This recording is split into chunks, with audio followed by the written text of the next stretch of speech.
Everyone ఈరోజు chocolate cake ఎలా చేద్దామో చూద్దాం. ఈ చాక్లెట్ అయితే డీమార్ట్లో కొన్నాను అండ్ ఎంస్ ప్యాకెట్స్ కూడా అండ్ ఇవన్నీ కూడా డీమార్ట్లోనే కొన్నాను. అండ్ ఒక గిన్నెలోకి ఒక ఎగ్ వేసి దాంట్లో ఒక 5 టీ స్పూన్స్ ఆఫ్ షుగర్ వేసి దాంట్లో ఒక గ్లాస్ ఆఫ్ మిల్క్ వేసుకుని దాన్ని ఇలాంటి బ్లెండర్ మీ దగ్గర ఉంటే బాగా బ్లెండ్ చేసుకోండి. లేదు అంటే ఇలాంటి దాంతో కూడా బాగా మిక్స్ చేసుకోవచ్చు షుగర్ కరిగేంత వరకు. ఒక 70% డార్క్ చాక్లెట్ తీసుకుని బాగా చాప్ చేసుకుని ఒక గిన్నెలో ఈ విధంగా మెల్ట్ చేసుకుని పక్కన పెట్టుకోండి. ఆ పక్కన పెట్టుకున్న దాంట్లో ఒక గ్లాస్ బాల్ వేసి మిక్స్ చేసుకోండి. అండ్ ఆ మిక్స్ చేసుకున్న చాక్లెట్ని ఇందాక మిక్స్ చేసి పెట్టుకున్న దాంట్లో బాగా మిక్స్ చేసి పక్కన పెట్టండి. ఆ పక్కన పెట్టిన మిక్సర్లో ఇంకొక డ్రాప్ వెనిల్లా ఎసెన్స్ వేసి బాగా మళ్ళీ మిక్స్ చేయండి. ఈలోపు ఒక కప్పు మైదా జల్లించుకోండి. దాంట్లోకి ఒక చిటికెడు బేకింగ్ సోడా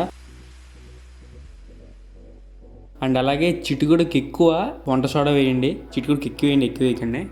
అండ్ దాంట్లోకి కోకో పౌడర్ కూడా లైట్గా వేసుకుని ఎక్కువ వేస్తే చేదు వస్తుంది. ఈ పౌడర్ అంతా ఇందాక చేసుకున్న మిక్సర్లో కట్ అండ్ ఫోల్డ్ మెథడ్లో బాగా మిక్స్ చేసుకోండి. అండ్ మీకు ఈ ప్రాసెస్ అంతా తెలుసు, నేను చెప్పవసరం లేదు. అండ్ నేను ఈ ప్యాన్లో వేసింది అయితే సాల్ట్. ఆ మిక్సర్ అంతా మౌంట్లో వేసుకుని బాగా షేక్ చేసుకుని పెట్టేసుకోవడమే. ఇంకొక విషయం ఏంటంటే ఇలా చాక్లెట్ కట్ చేసుకుని ఆ మిక్సర్ మధ్యలో పెట్టుకున్నామంటే తినేటప్పుడు క్రిస్పీగా చాలా బాగుంటుంది. ఇంకా ఈ కేక్ని అయితే 30 మినిట్స్ మీడియం ఫ్లేమ్ మీద కుక్ అవనివ్వాలి.